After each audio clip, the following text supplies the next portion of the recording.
The Libertarian Association of Massachusetts, October 2015 State Convention presents the keynote speech by Libertarian Party National Chair Nick Sarwark.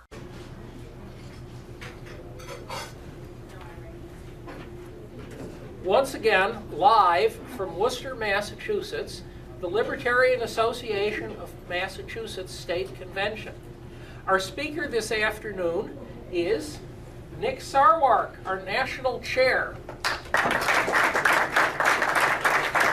will let Nick Sarwark talk. It will run for about a half an hour. We will then break. You will then have questions, and I will then pass out the desserts while Alwyn Hoffman is telling us about petitioning. Thank you, George.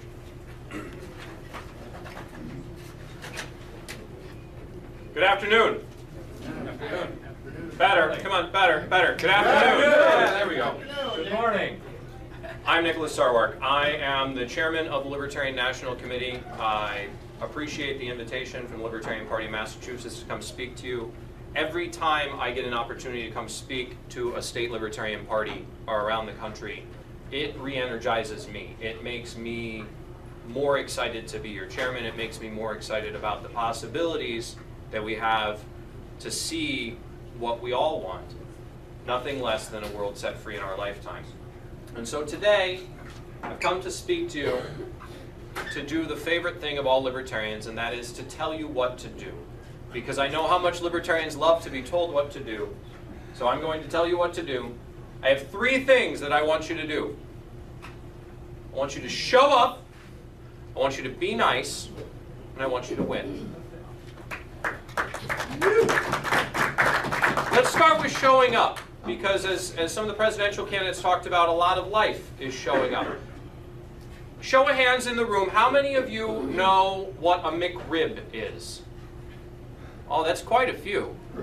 For those who don't know what a McRib is a processed, pressed pork sandwich that McDonald's sells on a sporadic basis. Sometimes it's there, sometimes it's not. It has adamant fans, it has very strong detractors, and it's something that you never know if you're going to get it if you go into a McDonald's. Will they have the McRib or not? Who knows?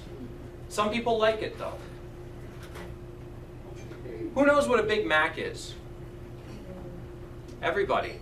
See, I don't even have to explain that one. A Big Mac is the most widely sold, most popular sandwich in the world. McDonald's sells more of them than any other thing that they sell. They have sold more of them than any other thing that they sell. They're available in every McDonald's, everywhere, all the time. For too long, the Libertarian Party has been the McRib of politics. Sometimes if you go in to vote on your ballot, there's going to be a Libertarian there. And for those who are fans of Libertarians, that's really exciting. Look, there's one on my ballot today. I get to vote for it. And then other times it's not there. You never know whether you're going to get it. It's not available frequently, and not everybody really understands what it's all about. That needs to stop. We need to stop being the McRib of politics and start being the Big Mac of politics. In states like Massachusetts, I think that you can get the Republicans. They'll probably be the McRib if you guys go and be the Big Mac. They're already sort of trying, it sounds like, if they're not even running enough candidates where even if all of them won, they couldn't even override a veto. I mean, really? Really? So I want to talk to you about the wasted vote. Do you guys understand what the wasted vote is? Does anyone think they know what the wasted vote is? Mr. Perry, go ahead. The wasted vote is this theory that Republicans and Democrats have come up with that says if you don't vote for the guy that comes in first or second, you have wasted your vote. I contend that believers of the wasted vote theory, if they don't vote for the guy that wins, they've wasted theirs. So that they don't buy my thoughts of taking their claim to its logical conclusion. So Mr. Perry has a definition of the wasted vote. It's not my definition of the wasted vote. My definition of the wasted vote is a little different. All around this country, every day, there are people who are so frustrated with the terrible options that they've been given by the old parties, with the lying, and the cheating and the corruption, with the foreign wars, with the excessive spending, with the interference of the government into every aspect of our lives, that they've decided that they're done, that they've cast their last vote for a Republican or a Democrat, that they're done, that they'll never vote for an old party politician again in their life.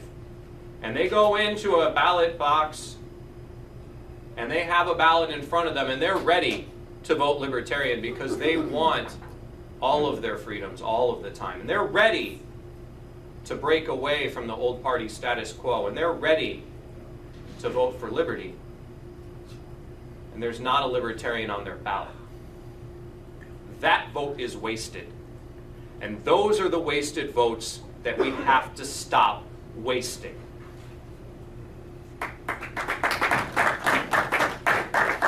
We are at a point in this country where so many Americans are so frustrated with old party government that they want to be libertarian, that their votes are going to come down like rain. And when rain hits a roof, it goes into the gutter, and it can either go out and go into the street and down into the sewer, or you can put in a rain barrel and you can catch that rain, and you can harness that rain, and you can use it for beneficial purposes.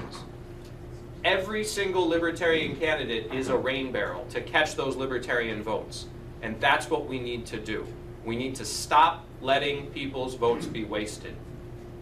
The National Party has a goal for the 2016 elections that we will run more than 1,000 candidates across this country.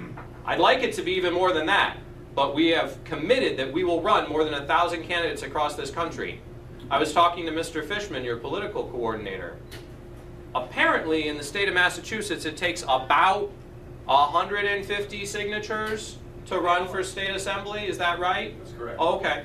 And then for state senate, it's a whopping, what, 300? Yes. So the question is, why is it that the Libertarians would run less candidates than the Republicans? Why would we be the McRib? What's the point in that? Get out there and be Libertarian candidates. Show your citizens, show the community members, show your neighbors and your friends what being a Libertarian is all about. Go out there and catch those votes. Because every time you run for office as a Libertarian, it's free advertising. The media doesn't need to cover us. They don't like to cover us. The old parties would prefer that they not ever cover us. But when you're running for office, there's a certain level of coverage you just have to get. You're on the ballot. They got to cover you at least a little bit. And that's your opportunity to get out there and show how we're different, to make that difference by being different. The other thing about running lots of candidates, and I believe we should run candidates up and down the ballot everywhere that it is humanly possible to do, is it's easy for the old parties to defend against a couple of candidates. If you run a couple of races, they can put money and effort into stopping you. It's very difficult to defend against all of the candidates. It's real hard for them to know where you're coming from if where you're coming from is everywhere. It creates excitement, it creates energy, and it shows that we're viable. We are a real political party that's not going anywhere. Somebody earlier in the day asked me how the building is going. You know, we have a national headquarters. We own our own headquarters. We are the only one of 3 political parties in this country that does that. And the other 2 are, I hope, on their way out.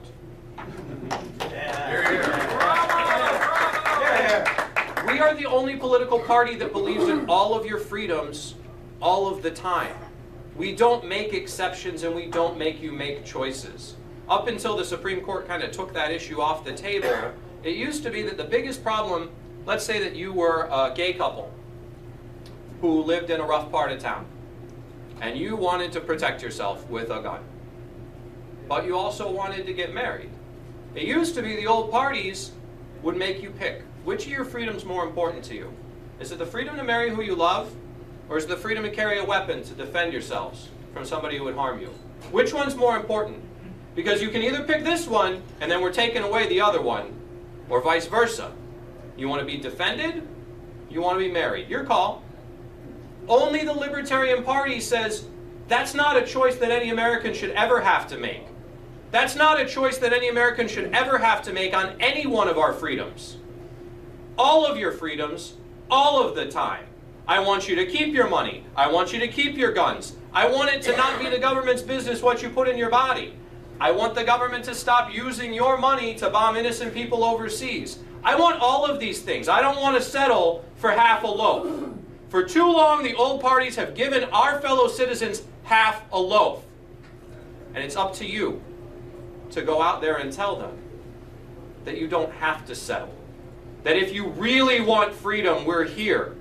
And we're going to stand up for you and for your rights.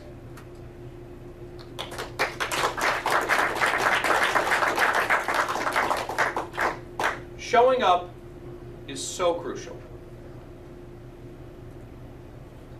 But it's also crucial to be nice.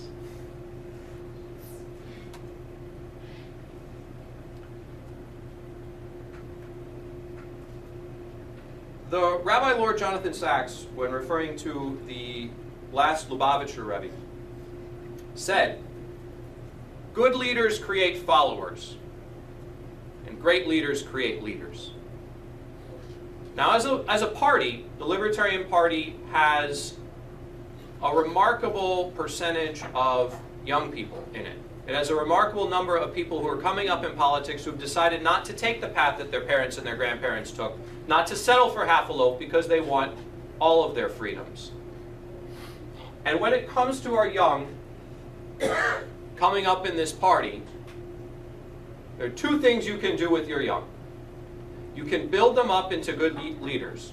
You can nurture them. You can mentor them. You can show them how they can take control and bring the party to places that it's never been before. You can build up your young. The other option with young is you can eat them. And it's not funny anymore because for too long that's exactly what we've done in this party. When new people come in, when young people come in, when excited new libertarians come in, we turn on the circular firing squad, we shoot them, we kill them, we roast them, and we eat them. And then they never come back. And then we wonder why we don't get bigger. We don't get bigger because we need to be nicer. We need to be nicer because we as a party are in a unique place. Because we don't believe in giving out government favors with other people's money. Because we don't have crony capitalist donors who are going to give us favors that we could give out. We have no money. We have no power. We have no favors to give. That's what keeps other people in old parties. It's the favors, it's the power, it's the money. That's why they stay there even if they're mean. All we have is attitude. All we have is who we are. And who we are is beautiful, but we need to show people that. We need to be more welcoming and accepting of people. We need to bring people in. We're the only party that believes fully in the individual and in individualism.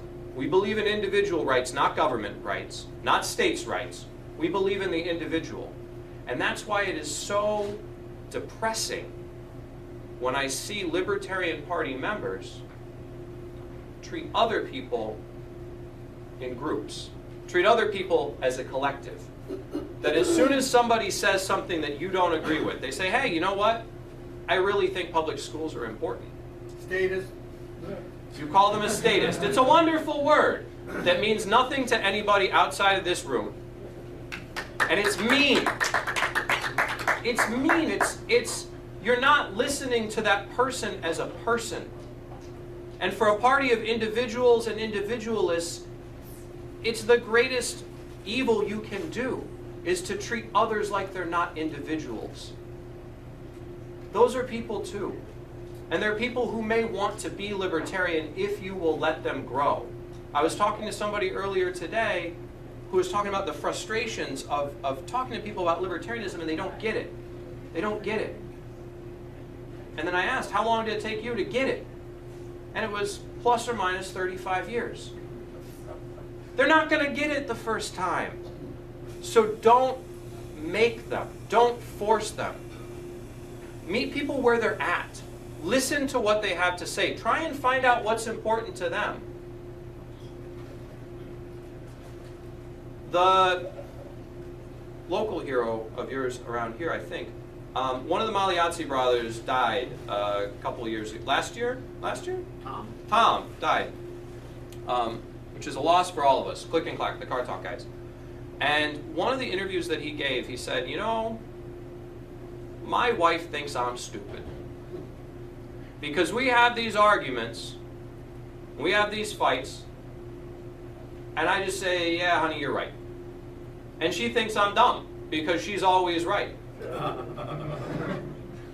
But you know what? I'm happy. How many people in the room are married? How many of you have ever won an argument with your spouse? Did you win? Yes. Or did you win a night on the couch? No, I won. Well, there is a unicorn in the room. Everyone get a picture of him. We have choices. We can choose to persuade other people, or we can be so focused on being right and beating them over the head with how right we are and forcing them to the ground and twisting their arm behind their back and saying, tell me I'm right, tell me I'm right. Or we can try and communicate. If we try and beat people over the head with our ideas, they can't hear us anymore. And if they can't hear us, they can't be persuaded. And if they can't be persuaded, then we can never get them started along that path that for some of us takes 35 years. If they won't take the first step, they'll never get to the destination. So think about that when you're going out and you're talking to people who aren't libertarians yet. That you have these choices. You can persuade or you can be right. You have to learn to speak their language. Quick show of hands. There's this one old party with the elephants, and I think they're called the Republicans, pretty sure. And then there's the other old party with the donkeys. Show of hands if you refer to them as the Democrat Party. Anyone? Okay. Show of hands if you refer to them as the Democratic Party. Okay. Little pro tip. The first group that refers to them as the Democrat Party, you cannot be heard by anyone from that side of the aisle. They literally cannot hear you. Because by using a term for them that is not the term that they use for themselves, they have immediately pegged you as being rightward leaning, and they do not care what you have to say. They will not hear you, they will not listen.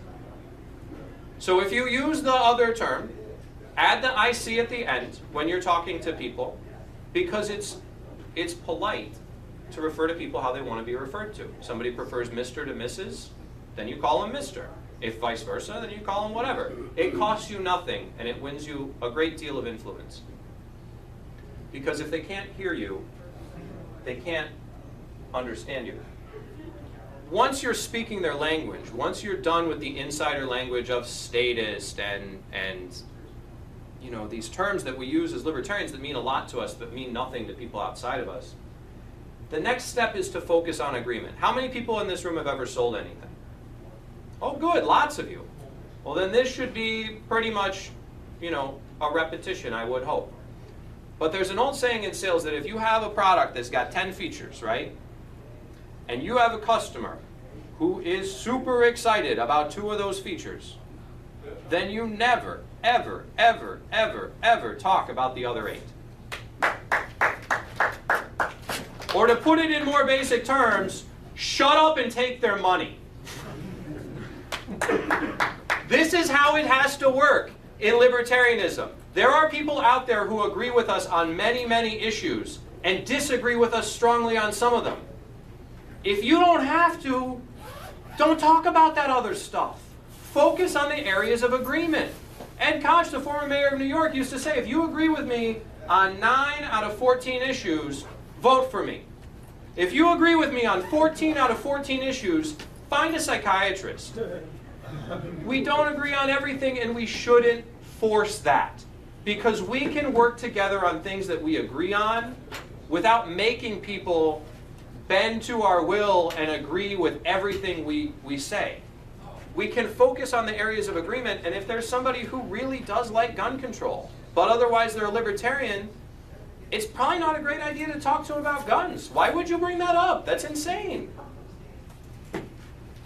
Focus on positions, not people. This is very important for being nice. And it's a habit that's easy to fall back into, and I have to remind myself all the time, because it's very natural for us to treat interactions as personal.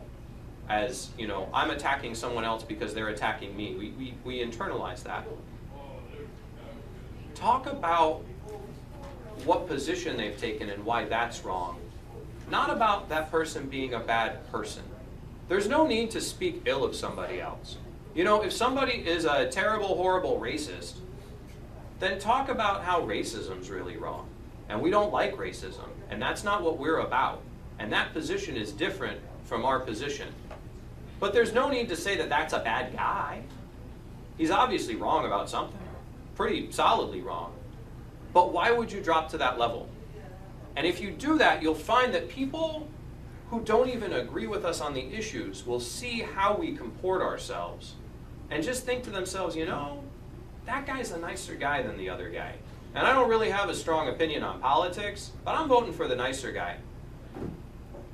There's a ground truth in politics that the Republican Party is learning right now. And that there is an entire generation of young people who are coming into one of the worst economies that we've ever had, who have terrible job options, who could really use to keep more of their paycheck. And they have this party, this Republican Party, that at least mouths the words of, we'll let you keep more of your paycheck. And 95% of the millennial generation will never go anywhere near that party. Even though it would be very beneficial for their paycheck, even if they like having guns, they won't go near that party. Because that party has developed an identity of being bigoted and mean.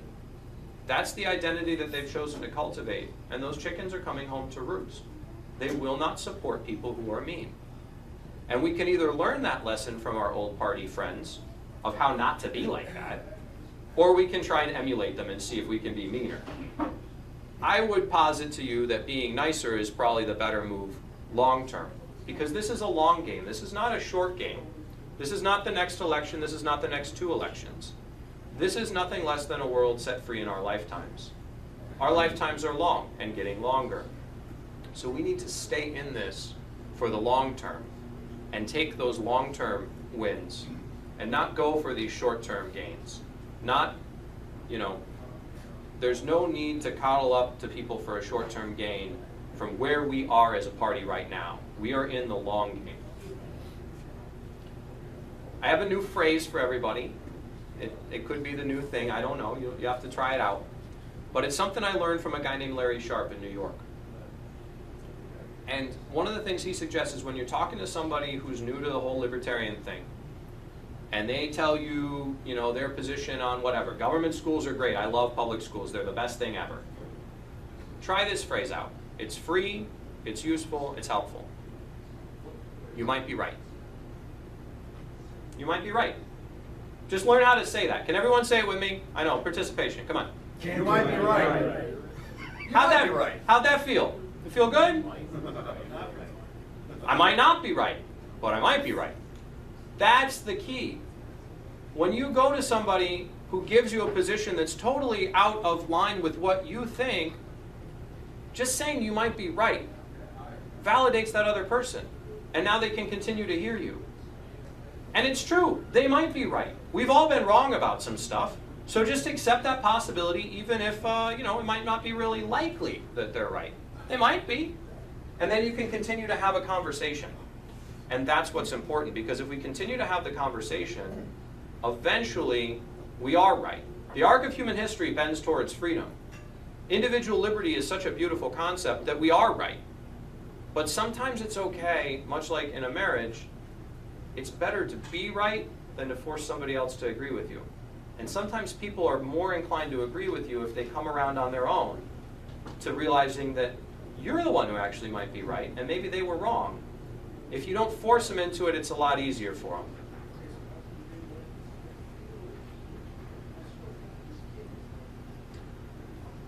The last thing that I want you to do is pretty simple. I just want you to win. Every single one of you, I want you to win. Because that's why we do this. We do this to win.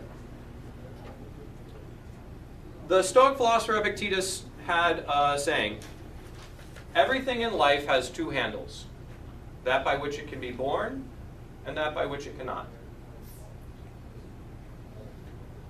For those of you who are more visual learners, imagine a coffee mug with two handles. One of them is soft and ergonomically formed to fit to your hand, and you can just hold that cup forever. You can walk around all day gesturing with it, spilling your coffee, never get tired. And the other handle is sharp and angular and covered in broken glass. And you cut yourself as soon as you pick it up, and the bleeding just keeps going, and you're pouring blood down your hand. It's hard to hold that handle. So don't pick things up by the wrong handle. You know, when you come out of an election, Mr. Fishman, did you run for something recently? I ran for city council in 2013, Okay. Congress in 2012. In 2013, how many votes did you get? I got 240 votes in my primary, which was not enough in a five-way race. Okay. So there's a handle by which the old parties would like you to pick that up. And that is, you're a loser. How's that feel, loser? Does it feel good? No. There's a candidate with really bad hair who goes around using that word a lot. I figured I'd try it out, see if it worked for me. It's not really my thing, you know. He got his own thing. He goes, you might be right. I might be right. Oh man. Buy it. Oh man, that's a solid move. They want you to pick it up by that handle because they know that you can't hold it by that handle for very long. That if every time that you don't take the office that you ran for, you think you're a loser, and you're told that you're a loser, and why would you keep running, you loser, you keep losing, loser, eventually that gets to everybody. It's hard to pick it up by that handle. You're not a loser. You're a winner. Because your job, you have to understand what your job is as a candidate. And now I know that y'all have a football team, a regional football team here that's pretty good at the football. Is that World true? champion, New England Patriots. Okay, I was just checking. You know, and whether they may be of dubious ethics or not, they are quite good at the game of football. Might be right. No, that's fact. Who here knows who the Tampa Bay Buccaneers are? Okay. Tampa Bay Buccaneers had the dubious honor in 2014 of being the losingest team in professional football. They lost more games than any other team in professional football. Mr. Fishman, how long is a professional football season? 16 games, 17 weeks. 16 games. How many games did the Tampa Bay Buccaneers, the losingest team in football, play in 2014? 16. And how many games did every single player for the Tampa Bay Buccaneers, down to the lowest interior lineman, suit up for in 2014? 16. 16. Unless they were hurt. Unless they were hurt. They still showed up. They still show up and they sit on the sidelines and they wear their team colors. They support the people who are out on the field. But every single one of those players for the Tampa Bay Buccaneers put on a stupid-looking Tampa Bay Buccaneers jersey every single game for 16 games, whether they lost the last 10 games or not. Because their job, their goal, their mission is, yes, to win a game, but it's to go out there on that field and proudly wear the Tampa Bay Buccaneers jersey and stand for the collective hopes and dreams of every Tampa Bay Buccaneers fan out there. Both of them. Every single week through the entire season, no matter how bad it's been. That's their job. And that's your job as a Libertarian candidate. We exist to serve others. And I know that that doesn't always go over so well in a party that, you know, has some people who are very strongly believe we exist for the individual. The reason we run as candidates is to provide a voice, to provide a vessel, to provide somebody going out on the field for every single one of those voters who's decided that they want all of your freedoms all of the time, that they don't want to settle for half a loaf. It's our job to put on that jersey and get out on that field. And maybe we won't win this game, and maybe we won't win the next game. But every single time you go out there and you give it all that you have, you win. Because you bring more and more people in. And they see that you care about them more than the old parties care about them. That you care about this country more than the old parties care about this country. The Massachusetts Republicans don't care about Massachusetts. Because if they did, they would show up for a couple of games. But they don't. They don't because they won't show up for the games that they're not going to win. Because they're lazy. And they're weak. because they don't believe that they're in it for the people. They believe that they're in it for the power that they may be able to get if they can take that seat. And they will not go in any race where they're not going to take the seat. And that's fine for a corrupt old party. But we're not that corrupt old party. And that's why we go out to every game, whether we win or not. That's why we go out to every election, whether we're going to win or not. That's why we stand up over and over and over again and put on a big old jersey that says Libertarian on it and say, I'm here for you. Because I want our town, I want our county, I want our state, I want our country to be better. I want it to be more free. And that's why I stand up. And won't you stand with me?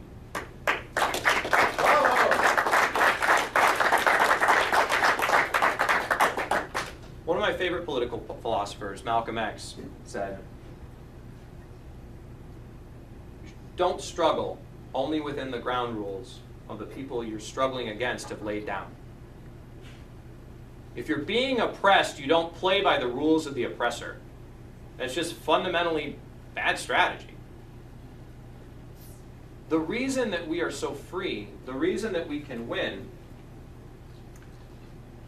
is precisely because they say we can't win. When we go out there and we stand up in every race, sure, people will say, well, the Republican or the Democrat, they're going to be the one who takes the seat. That may be true, but we can make them work. They may be able to take it, but we can make them work. We can stop them from just taking it without any opposition whatsoever. We can make them answer for their terrible, bad ideas. Many of you might know that I used to be a public defender. And what people often don't realize is that the best case when you're doing criminal defense is the unwinnable case.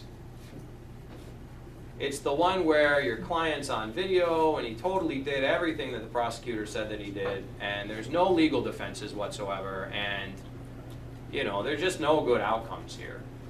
That's the best case ever. And the reason the unwinnable case is the best case is there's no downside. There's literally no downside. Oh gosh, if I lose this case, my client's going to go to jail for a long time. Well, so what? He's going to go to jail for a long time whether or not I plead or I go to trial. He's going to go to jail for a long time whether or not I just kind of roll over and do a half-assed defense, or if I make us have motions hearing after motion hearing after motion hearing for you to give every single constitutional right to my client on his way to jail for a long time. And you know what? Sometimes that was the best way to get a good outcome out of a terrible case, is you make the other side work. You force them to do extra work, and eventually they get tired of dealing with you, and they start having to give you a better offer than he was going to get if he lost a trial. And at that point, then we maybe have something to negotiate with.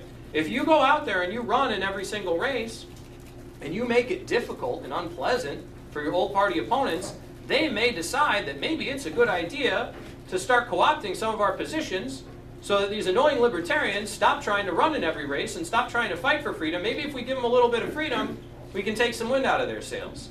That's a win, ladies and gentlemen. It may not look like a win on the scoreboard. You may not be the one who takes the office.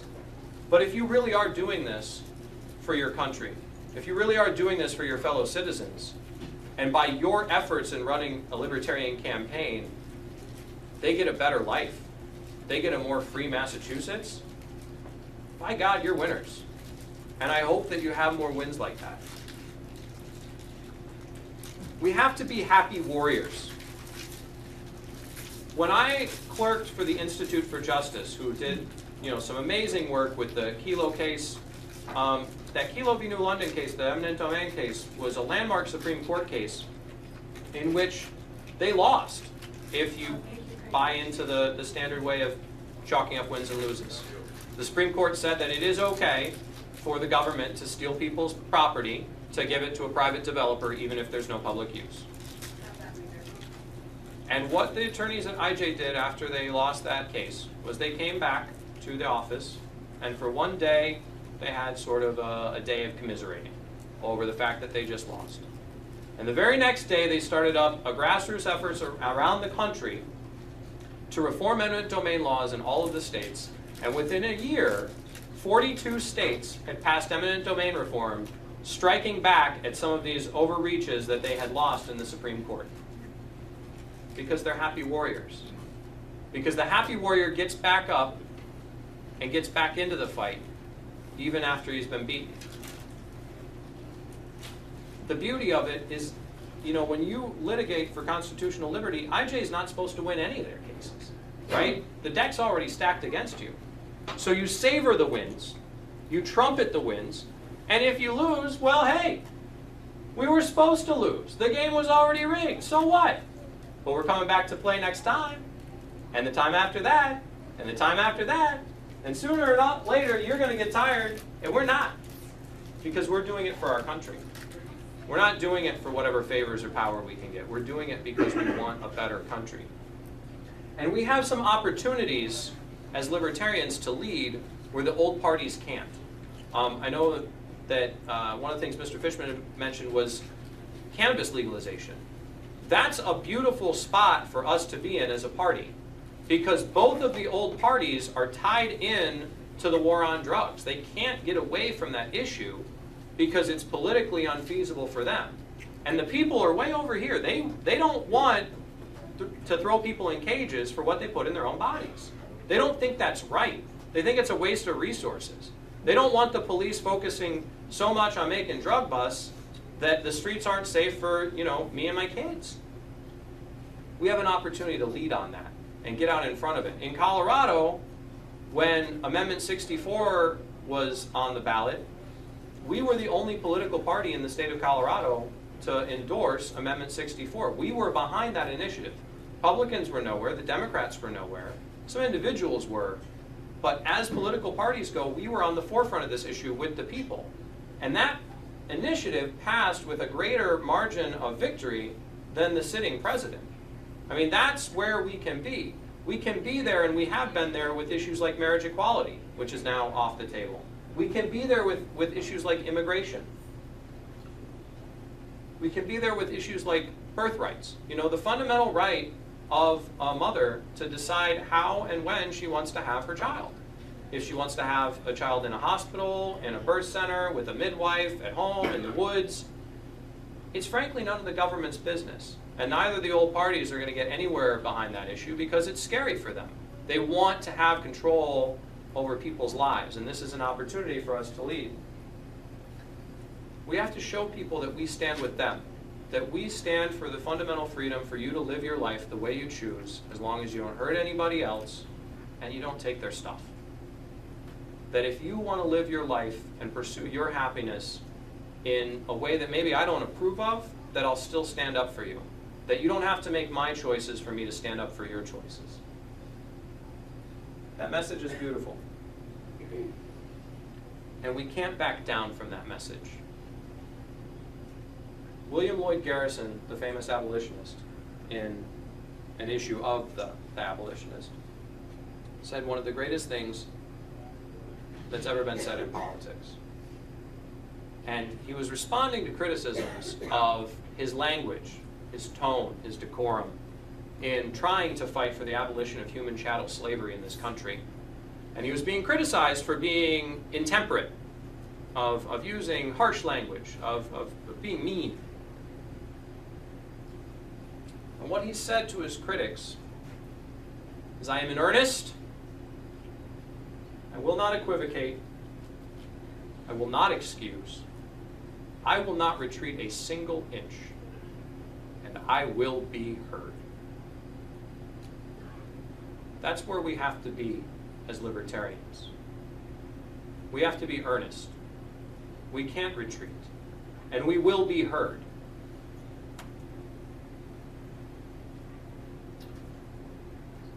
When I was in Washington State speaking there, the current Washington State chair talked about the importance of knowing your why. Because as Nietzsche said, a man who has the right why can tolerate any how. My why is my 3 kids. I have 3 children, Ruth, Joel, and Ava. They're 4 and 3 and 8 months now, I think. 8 months yesterday. And I want them to grow up in a better country than I grew up in. And that's why I do this. That's why I travel. That's why I speak. That's why I work to try and build up candidates across the country. That's why I take the time away from my family. It's for my family. It's because I believe that we truly have the ability to make this country better. And only we have it. Lily Williams, the current chairwoman of the Libertarian Party of Colorado, participated in a lot of Common Core hearings the last legislative session. And she built up a coalition across the political spectrum to work on this common issue. She did all of the things that we talk about. She was nice, she showed up, and she did what she could to win. And at the end of all those hearings, at the end of hours and hours of impassioned testimony, the Colorado State Legislature screwed her, basically, and they lost. And afterwards, with tears in her eyes, she looked around at her supporters and she said, "I swear by my honor that I will never, ever, ever quit." I can't promise you that we're going to win the next election. I can't promise you that we're going to win the election after that. But I can promise you this, that I will put on that Libertarian jersey with you, game in and game out, no matter how many games we've lost. And I will go out there and I will stand with you. And I swear, I will never, ever, ever quit. Thank you.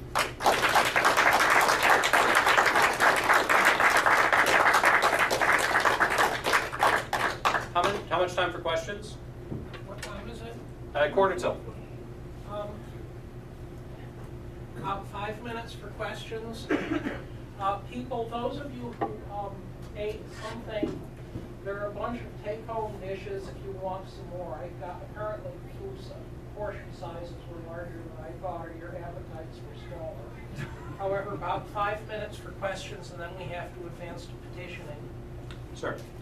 Yes, I'm sure that just about all of us here, if not exactly all of us, are opposed to the war on drugs and want to see what we see as a trend happening where things like marijuana get decriminalized.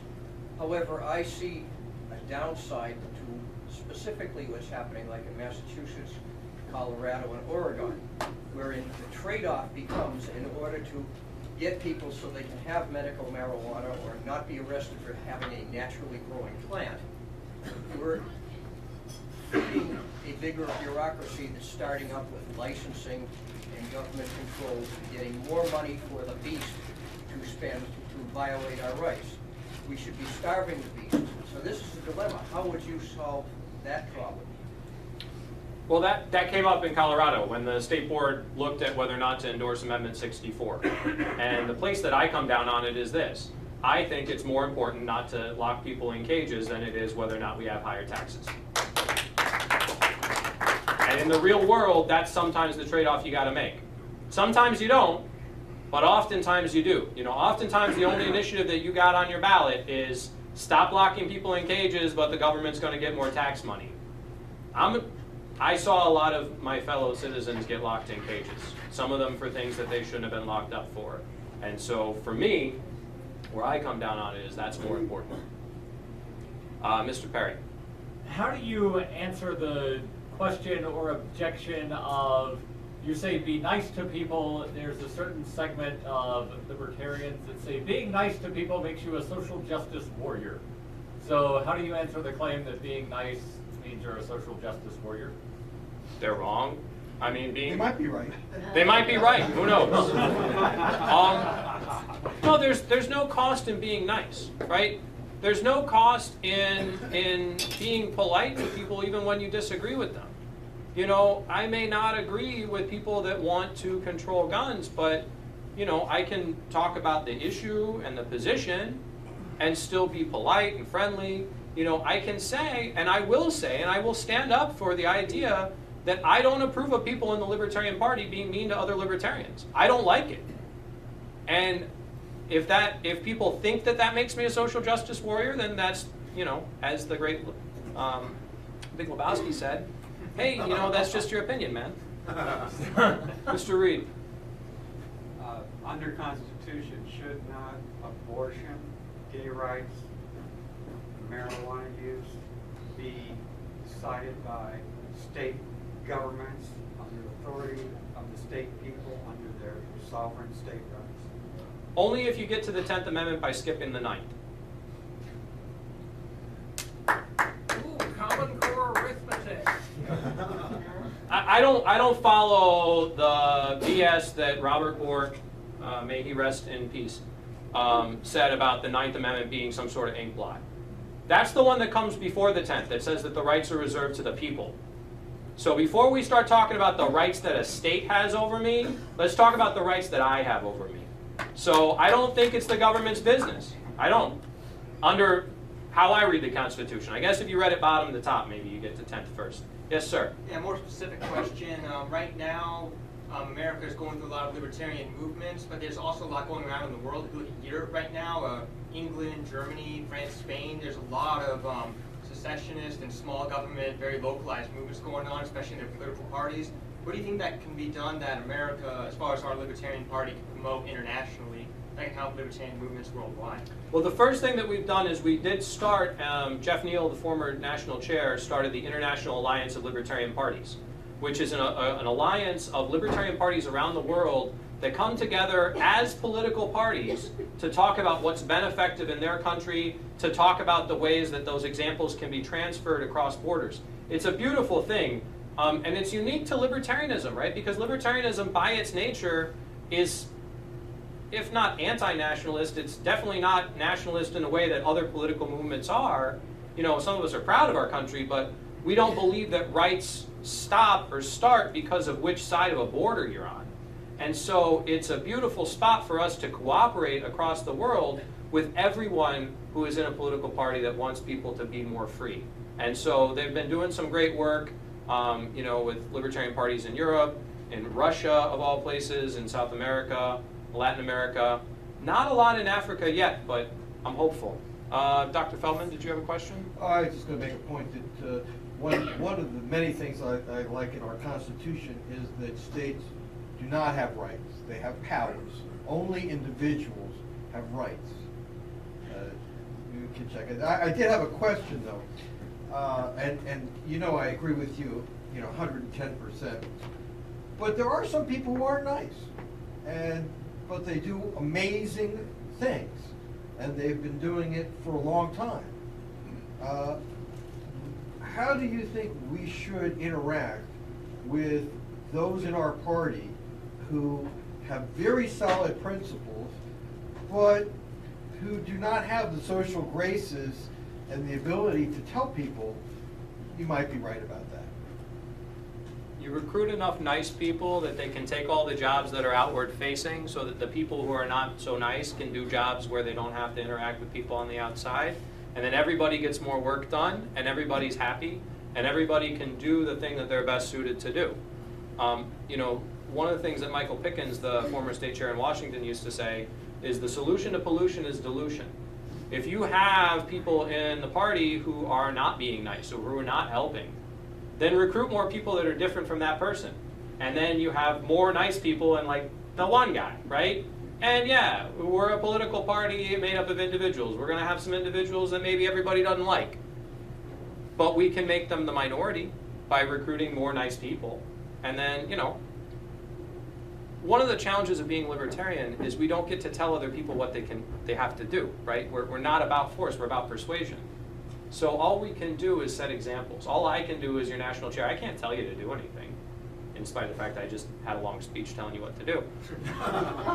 But if you're not persuaded, if you don't think it's a good idea, you're not going to do it, and I can't force you. I got no gun with me. I can't hit you over the head. I can just show you how that's been effective for me, and maybe get some people who are using different tactics to see that I might be right. And I've been encouraged by some people in the Libertarian Party for a long time that maybe I'm too nice and I should be a little meaner. So they might be right too, we'll see. Yes, sir? A lot of your talk has been on interacting with people, potentially voters. I come across people when I ask them to sign my nomination form. I don't care. I'm going to retire, sell out, and move to Florida. And I don't know how to deal with those people. I was hoping perhaps you would have a suggestion. Yeah, no, the best thing to tell people like that is that's great.